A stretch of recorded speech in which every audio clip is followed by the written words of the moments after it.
네, 오늘 밤에는 제자들의 기도 20번째 이야기가 되겠습니다. 20번째 이야기는 히브리서를 통해서 우리가 경청하게 될 텐데, 히브리서에서 오는 두 번째 시간이죠. 지난번에도 히브리서 했고 이번에 또 히브리서인데, 읽다 보니까 13장 17절부터 19절에 또 기도에 관한 가르침이 있어서 그 본문 말씀을 가지고 오늘 함께 나누려고 합니다. 읽어보니까 오늘 기도 제목이라 그런다 하면, 기도 제목을 정하자면은 목회자를 위한 기도예요. 교회 목회자를 위한 기도, 목회자를 위한 기도를 어떻게 드려야 되는지를 우리 함께 말씀을 통해서 함께 살펴보면 좋겠습니다.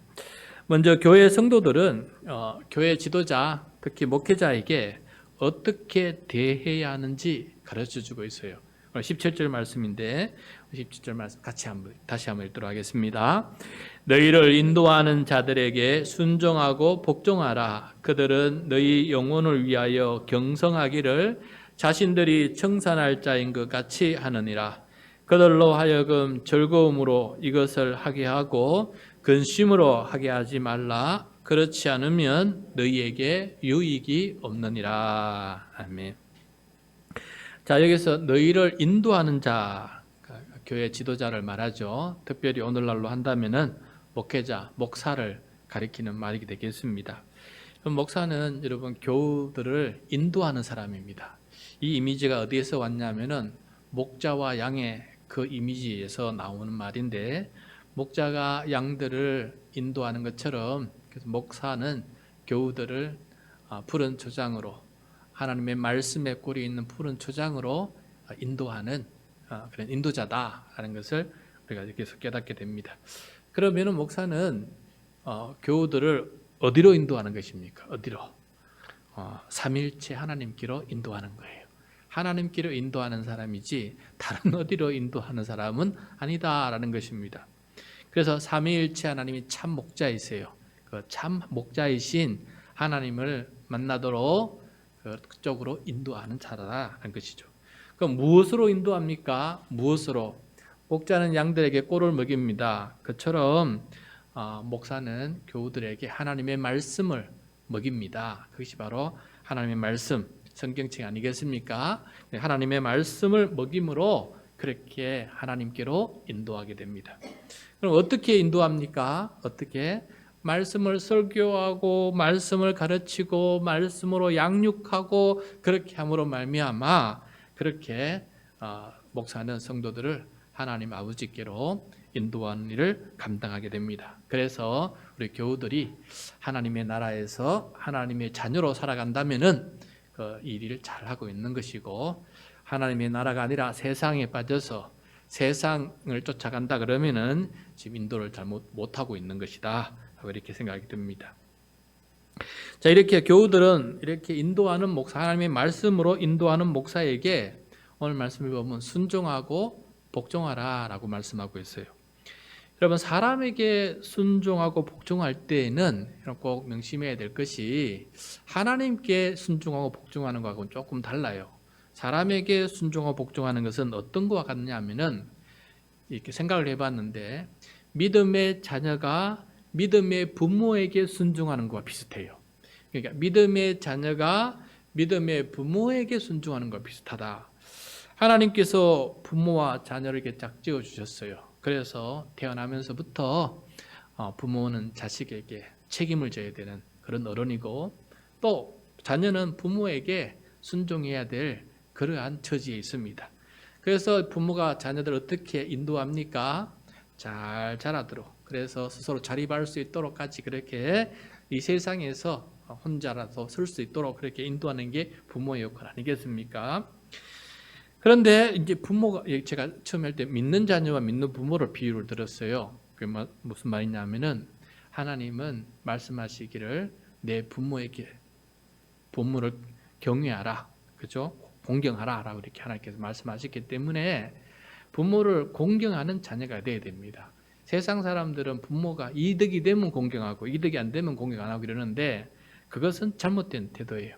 하나님은, 믿음의 사람은 당연히 믿음의 부모에게 공경하는 사람이, 이건 명령이에요. 명령. 그런데 단 하나 우리가 조심해야 될 게 있는데, 자녀들은 이렇게 생각이 성장하고 또 사회 경험도 성장하고 말씀에 대한 것도 성장하고 자녀들도 말씀을 배우니까 말씀에 대한 성장이에요. 그러다 보면은 이제 나중에 자녀들도 부모의 부족함과 연약함을 알게 돼요. 부모의 부족함과 연약함도 알게 돼요. 그러나 부모는 자신의 연약함을 알기 때문에 내가 참 지도자가 아니고 너 정말 하나님 아버지를 만나야 된다. 그래서 하나님 아버지를 만날 수 있도록 하나님 아버지에게로 가서 나의 모든 부족함과 연약함을 메꿀 수 있는 하나님 아버지를 만나게 해주는 것, 이게 좀 잘 되어 가야 돼요. 그런데 자녀가 이렇게 하다 보면 부모가 하나님 아버지의 뜻대로 하지 않을 때가 있어요. 그럴 때는 부모에게 순종하는 게 아니에요. 믿음의 자녀가 믿음의 부모가 동의 하나님 알고 있을 때 얘기입니다. 자녀 눈에 보니까 부모가 하나님 아버지의 뜻대로 하지 않으면은 순종하면 안 돼요. 부모라 할지라도 책망해야 돼요. 그거는 아버지의 권한으로, 아버지의 능력 권한으로, 권세로 책망해야 돼요. 부모라 할지라도. 그거와 같아요. 이것처럼 목사와 교인들의 관계도 마찬가지입니다. 여기서 보면은 인도하는 자를 순종하고 복종하라고 되어 있는데, 하나님께서 하듯이 그런 절대적인 그런 게 아니고요. 동일하게 하나님 앞에 순종하는 사람이에요. 순종하는 사람인데, 또 목사는 연약한 교우들을 말씀을 더 가르쳐주고 또 말씀을 읽도록, 기도할 수 있도록, 찬양할 수 있도록, 섬길 수 있도록, 직분을 행할 수 있도록 이렇게 인도해 나가면서 스스로 하나님 앞에 온전한 일꾼이 될 수 있도록 가르치고 양육하는 일을 하고 있지 않겠습니까? 그런 측면에서 이제 양이 되는 교우들은 목사님의 말씀을 따라서 하는 게 바람직해요. 그렇지만은 교인들도 목사님이 부족하다는 걸 알게 돼요. 교인들도 신앙이 깊어지고 말씀을 깊이 읽어가고 본인도 말씀에 순종하다 보면은 우리 목사님 말씀 좀 제대로 잘 가르치지 못하시는 것 같네. 우리 목사님 말씀대로 잘 살지 못하는 건, 이 목사의 연약함을 알게 돼요. 그래서 저도 마찬가지예요. 저는 목사이지만 진짜 목사이신 하나님을 알게 되어서 우리 교우들이 진짜 하나님, 나의 부족함을 하나님 아버지께서 친히 이렇게 인도해 주시기를 바라는 마음으로 하나님께로 인도하는 것이죠. 그런데 제가 하나님의 말씀을 이거다라고 이렇게 하자라고 할 때 그것이 하나님의 뜻이 아니면 순종하면 안 돼요. 그럼 큰일 나는 것입니다. 하나님의 뜻이 아닌 것을 가지고 순종하라고 할 때는 순종하면 안 돼요. 그건 오히려 목사님을 책망할 줄 알아야 돼요. 목사님 그건 아닌 것 같습니다. 하나님의 말씀에 이렇게 하라고 되어 있는데 이렇게 하는 게 우리가 더 해야 될 일 아닙니까? 라고 하고 그렇게 해야지, 뻔히 틀린 것 알면도 불구하고 절대 순종하고 따르면은 그것은 잘못된 것이다 하는 것을 우리가 깨닫게 됩니다. 그래서 잘못하면은 부모가 자녀에게 우상이 될 수도 있듯이 목사가 교인들에게 우상이 될 수가 있어요. 그렇게 쉽게 빠지는 기존 교회도 마찬가지지만 특별히 이단과 사이비는 더 심각하지 않습니까? 하나님께로 가는 것보다 자기께로 오게끔 만들어서 자기가 하나님보다 더 성경을 해석하고 이런 식으로 해서 교인들 엉뚱한 대로 인도하지 않습니까? 그러므로 우리는 깨어서 그런 부분들을 잘 살필 수 있는, 자기도 성장해야 되는 거예요. 그러니까 교우들도 성장해야지, 성숙하고 성장해야지. 그렇지 않고 가만히 있으면 목사님이 먹여주는 것만 가지고 있으면은 나중에는 분별력이 없는 거예요. 분별력이 없는 겁니다. 그래서 교인들도 끊임없이 하나님 앞에, 자기가 자기 인생 하나님 앞에 단독으로 쓰는 거거든요. 목사님 대신 써주는 게 아니잖아요. 자기가 하나님 앞에 써야 되는 거니까. 그러므로 끊임없이 자녀가 성장하듯이 교인들도 성장하고 성숙하고 그렇게 나가야 된다는 것을 말씀하고 있습니다. 그러나 어쨌든 여기서 목사가 제대로 할 때에는 순종하고 복종하는 것이 바람직하다. 저는 목회해 보면서 우리 교회들하고 느낀 것 중에 하나는, 저도 부족한 게 많다 보니까 이렇게 강하게 이렇게 밀어붙이는 거는 몇 가지밖에 없어요. 꼭 이거는 목회 철학에서 이것은 반드시 해야 된다라고 하지만은, 그런데 그런 일을 할 때 순종하면 저도 좋아요. 그런데 제가 악한 거를 하자 그러면 하면 안 되죠. 그런데 좋은 걸 하자 할 때에는, 예를 들어서 이것도 좋고 이것도 좋은 건데 목사님이 이걸 하자는 걸 해요.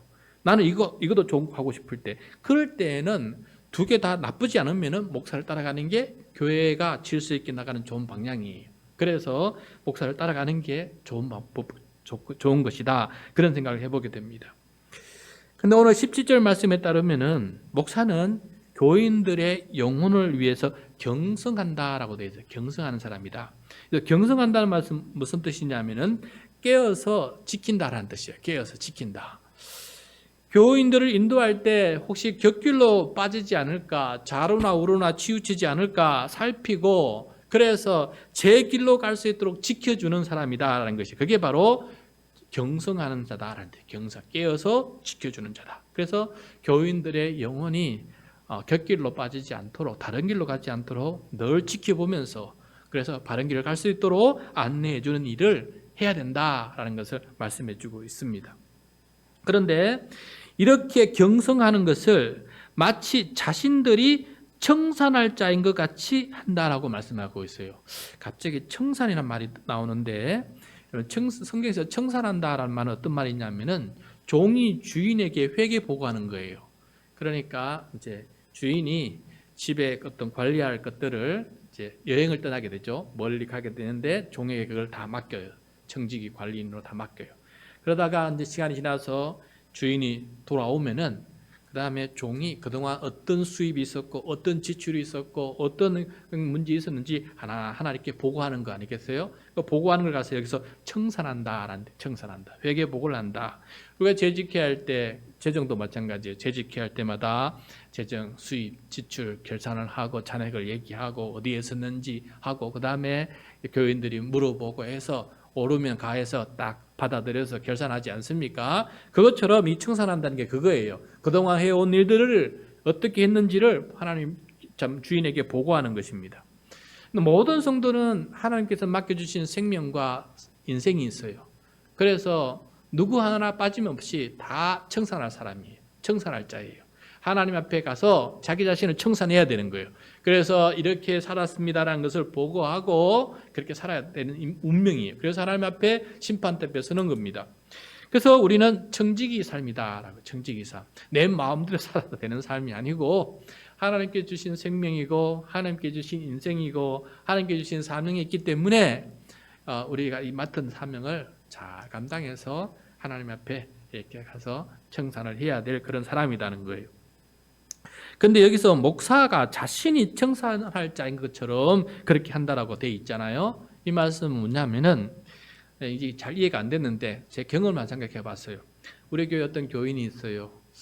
이게 하는 걸 살펴보니까 저거 나중에 주님 앞에 가면은 주님 앞에 칭찬을 받을 것이 아니라 주님 앞에 책망을 받을 것 같은데, 저 부분에 대해서는 책망을 받을 것 같은데 그런 마음이 생겨요. 내가 청산할 게 아닌데 교인들 생각하면 저러면 책망받을 것 같은데, 아니 저거는 주님 앞에 가면 칭찬받을 것 같은데, 이렇게 마치 내가 청산할 것처럼 그 교인들을 생각해 보면서 이렇게 살펴보는 거예요.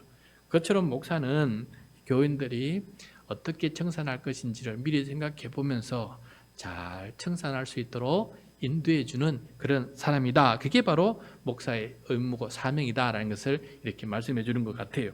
그래서 청산하는 것처럼 그렇게 살펴보는 것이다. 자, 이렇게 교인들은 목사가 자기를 인도해 주고 자기의 모습을 지켜봐 주고 또 올바른 길로 갈 수 있도록 말씀으로 가르쳐 주고, 또 마치 내가 자기인 것처럼 너 이렇게 하면 하나님 앞에 좋지 않다, 이건 정말 하나님 앞에 좋은 것이다, 이렇게 얘기해 줄 때 그런 목사님에게 교인들은 잘 협력해야 된다라고 당부하고 있어요. 어떻게 협력해야 되냐, 어떻게 아니면 어떻게 순종해야 되느냐. 여기 보면은 목사가 즐거움으로 이것을 하게 하고 근심으로 하게 하지 말라라고 말씀하고 있어요.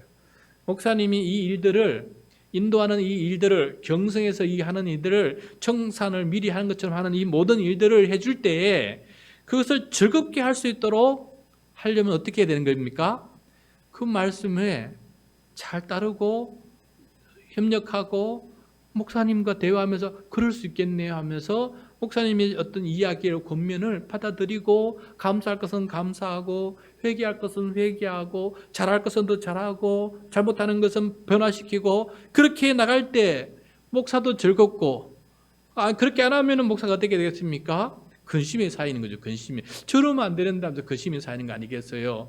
여러분 여기서 이거 목사를 즐겁게 하라는 것은 뭐 잘 먹여주라 이 말이 아니에요. 이 목사의 이 직무가 잘 되어서 우리 성도들이 결국은 잘 되는 일이 되도록 목사가 그 일을 할 때 즐거움이 돼야 된다는 거예요. 그것은 결국은 누구에게 유익이 된다고 말씀하고 있습니까? 본인들에게 유익이 된다는 거예요. 목사가 이 양육을 인도함을 잘하면 결국은 누구의 기쁨입니까? 자기 자신의 영적인 기쁨이에요. 내가 이렇게 나중에 주님 앞에 청산해 갈 때 내가 주님 앞에 기쁜 그런 자녀가 되겠구나. 그래서 영적으로 자기도 즐거워하는 거예요. 그런데 그것이 제대로 안 하고 목사 관계가 안 좋고 제 멋대로 살고 그러면은 목사가 근심하게 돼요. 그럼 그건 결국 누구의 근심이 되는 거예요? 자기의 근심이 되는 거예요. 나중에 주님 앞에. 그래서 결국은 여기서 목사가 즐거워하고 근심한다는 것은 뭐 잘 먹고 그렇게 아니고 하나님의 말씀에 따라서 이 인도함과 그다음에 경성함과 이 가르침에 즐겁게 되어서 나도 즐겁고 그렇게 하나님 앞에 기쁘는 그런 내 모습이 하나님의 자녀가 된 모습으로 되어가는 그런 유익함을 가지고 함께 일하는 사람이 되라라는 말씀이 되겠습니다.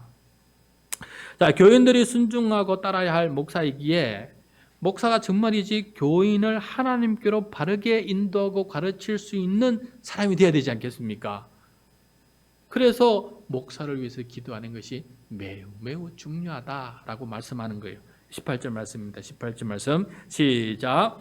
우리를 위하여 기도하라. 우리가 모든 일에 선하게 행하려 함으로 우리에게 선한 양심이 있는 줄을 확신하노니. 자, 이거는 지금 히브리서를 쓴 어느 목회자가 지금 하는 말이에요. 고백하는 말이에요. 우리를 위해서 기도하라. 그러니까 지금 여러분 교회에 있는 목사님들 위해서 뿐만 아니라 나를 위해서 우리 모든 교회의 목사님들을 위해서 기도해 달라라는 거예요. 기도해 달라. 그리고 특별히 우리가 모든 일에 선하게 행하려고 우리 마음에 선한 양심이 있는 것을 나는 확실하게 말할 수 있다라고 이렇게 얘기하고 있어요. 자, 여러분 우리가 섬기는 목사님이 정말 선한 양심을 가지고 선한 일을 도모하고 있는지 어떻게 알아요? 선한 양심이 눈에 보입니까? 안 보이지 않습니까? 그래서 이거는 어떻게 마음을 헤쳐보고 목사님이 정말 선한 양심으로 하는 것인지 아니면 악한 양심으로 하는 것인지 알 수가 없는 길이에요. 알 수가 없는 거예요. 그렇기 때문에 여러분 우리는 이 목사가 이런 선한 양심을 가지고 일할 수 있도록 우리가 할 수 있는 것은 기도예요.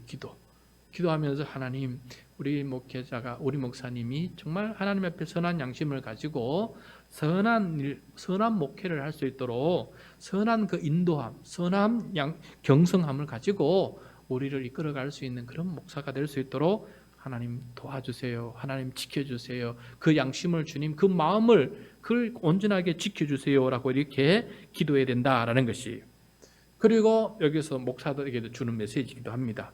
우리 제 자신에게 주는 것이죠. 목사라면은 양심이 발라야 된다. 사꾼 목자가 아니라 선한 목자가 되어야 된다. 그런 마음을 가지고 이 일을 해야 된다라는 것을 저에게도 주시는 말씀. 저는 제 자신을 위해서 이렇게 기도해야 되고 우리 교우들은 목사님이 그렇게 되도록 기도해야 되고 똑같은 것입니다. 자, 그래서 그 마음을 가지고 기도해서 결국은 우리 성도들도 그 목사에게 순종함으로 하나님 앞에 즐거움을 얻고 살아갈 수 있는 그런 성도가 될 수 있도록 하나님 도와주세요. 그래서 결국은 내가 유익을 얻어서 내가 하나님 앞에 칭찬받고 즐거움이 넘치는 기쁨의 아들, 딸이 될 수 있도록 도와주세요라고 이렇게 기도해야 되겠습니다. 기도가 참 막중합니다. 왜냐하면 특별히 목사는 우리에게, 여러분 성도들에게 많은 영향을 미치고 있어요. 요즘은 유튜브가 발달되고 워낙 말씀을 많이 듣다 보니까 여기저기서 말씀을 다 듣게 되어서 옛날처럼 우리 교회 담임 목사님의 역할이 큰 건 아니지만은 그럼에도 불구하고 실제적인 교회 생활에 있어서 큰 역할을 감당하고 있기 때문에 많은 기도가 필요합니다. 그래서 우리 예배 때 보면은 목사님의 설교 위해서 기도하고 심지어 가정을 위해서도 기도해주고 하는데 이게 왜 그렇게 필요하냐면은 한 사람의 이 메시지가 또 이 양심이 교인들 전체에 영향을 미치기 때문에 특별히 중요하다는 것을 생각해 보게 됩니다. 그래서 여러분 특별히 저를 위해서 많이 기도해 주시기 바랍니다. 제가 잘 돼야 여러분도 잘 됩니다. 자, 그리고 이 히브리서 목회자는 한 가지 더 기도를 부탁을 하는데 19절입니다. 19절 시작. 내가 더 속히 너희에게 돌아가기 위하여 너희가 기도하기를 더욱 원하노라. 자, 돌아간다라는 말씀을 볼 때 지금 이 편지를 어느 교회를 위해서 쓰고 있는데 이 목회자는 그 교회에서 과거에 목회를 했던 그런 교회 같아요. 그래서 지금은 이제 순회한다고 여기 교회 저기 교회, 오늘 이 히브리서를 읽어봤으면 알겠지만은 구약 성경을 가지고 얼마나 예수 그리스도 설명을 잘했는지 교회마다 초청을 받은 것 같고, 또 교회마다 이것을 이 깨달은 바를, 이 성령의 지식을 알려줘야 되겠다 해서 교회마다 돌아가면서 이 말씀을 전하고 있는 것 같아요. 그런데 이제는 이 교회에 돌아가고 싶다는 거예요. 돌아가고 싶은데 여기 보면은 더 속히 빨리 가고 싶은데 더 속히 갈 수 있도록 기도해달라. 또 기도하기를 더욱 기도해달라. 더 속히 갈 수 있도록 더욱 기도해달라. 이렇게 부탁을 해요. 무슨 일 때문에 이렇게 급하게 빨리 가게 해달라고 기도할까? 뭔 일을 하고 싶어서, 무슨 일을 하고 싶어서 이렇게 빨리 가고 싶어 할까? 그래서 제가 다시 한번 히브리서 앞뒤를 다 읽어봤어요. 읽어보니까 가장 제 마음에 와닿는 이유, 아마도 편지를 쓰다 보면은 그 편지 속에 왜 빨리 가야 되는지 그런 이유가 좀 이렇게 직간접적으로 이야기되고 있지 않겠어요? 그래서 찾아보니까 제가 보기에는 6장 1절에서 3절이 가장 급히 빨리 가고 싶은 그런 이유다라는 것을 알게 되었습니다. 자, 교회의 생편을 얘기하고 있는데 6장 1절부터 3절 성경을 보시거나 우리 화면을 보면서 같이 한번 읽도록 하겠습니다. 시작. 그러므로 우리가 그리스도의 초보를 버리고 죽은 행실을 회개함과 하나님께 대한 신앙과 세례들과 안수와 죽은 자의 부활과 영원한 심판에 관한 교훈의 틀을 다시 닦지 말고 완전한 대로 나아갈지니라. 하나님께서 허락하시면 우리가 이것을 하리라. 자, 이것을 하리라. 이것을 하고 싶은 거예요. 뭘 하고 싶은 겁니까? 성도들의 그 신앙이, 그리스도의 그 신앙이 초보 단계에 있는 거예요. 초보 단계. 초보라는 것은 무엇입니까? 처음 가르친 그 기초 틀에, 이 초급 단계에 계속 머물러 있는 거예요. 초급만 자꾸 다시 닦는 거예요. 그 초급에 해당되는 게 뭡니까? 회개, 신앙, 세례, 안수, 부활, 심판. 이 기본 이 교훈에만 가지고 계속 맴돌고 있는 거예요. 그런데 지금 교회마다 가보니까 이게 우리 교회만의 문제가 아니고 다 모든 교인들의 문제예요. 이 히브리서를 가지고 깊은 지식, 예수 그리스도의 하늘의 대사장으로 나아가는 이 깊은 지식을 가르쳐주고 보니까 교회마다 성도들의 신앙이 초보에 머물러 있더라. 그래서 돌아보니까 우리 교회도 마찬가지다. 내가 가서 이 하나님께서 빨리 허락하시면 이 일을 내가 하고 싶다라는 것을 지금 말씀하고 있어요. 그러니까 빨리 돌아가고 싶은 이유는 긴 시간 동안 말씀을 가르치고 연구하고 가르치다 보니까 이거 빨리 우리 교회 성도들에게 가서도 빨리 좀 가르쳐주고 싶다. 빨리 좀 가르쳐주고 싶다 하는 게 지금 가장 열망이에요. 그래서 이 인도하고 싶은 마음, 경성에서 가르쳐주고 싶은 마음, 그리고 더욱더 하나님께 청산할 때 바르게 청산할 수 있는 삶으로 나아갈 수 있는 그 삶이 되고자 이렇게 빨리 가서 가르쳐주고 싶다라고 이렇게 말하고 있는 것을 보게 됩니다. 이것이 바로 여러분 목회자가 해야 될 모습이고, 이런 모습으로 목회자가 살아갈 수 있도록 하나님 도와주세요 라고 기도하고, 그 목회자에 합당한 교인이 되어야 되겠다.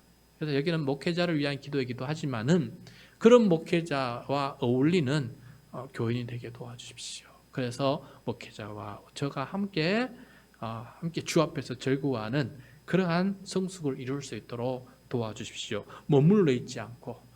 초보에 머물러 있지 않고 아는 것만 계속 아는데 머물지 않고 더욱더 주님을 깊이 알아가고 삼위일체 하나님을 더 깊이 알아가서 하나님의 뜻을 더 깊이 알아서 그 뜻을 더 완전하게 이룰 수 있는 사람으로 성숙해 나가는 것, 이것이 진정한 목사의 역할이고 교인의 역할이다라는 것을 가르쳐주고 있는 것 같습니다. 오늘 이 밤에 목회자를 위해 기도하고 또 여러분 자신을 위해서도 기도하는 그런 귀한 밤이 될 수 있기를 바랍니다.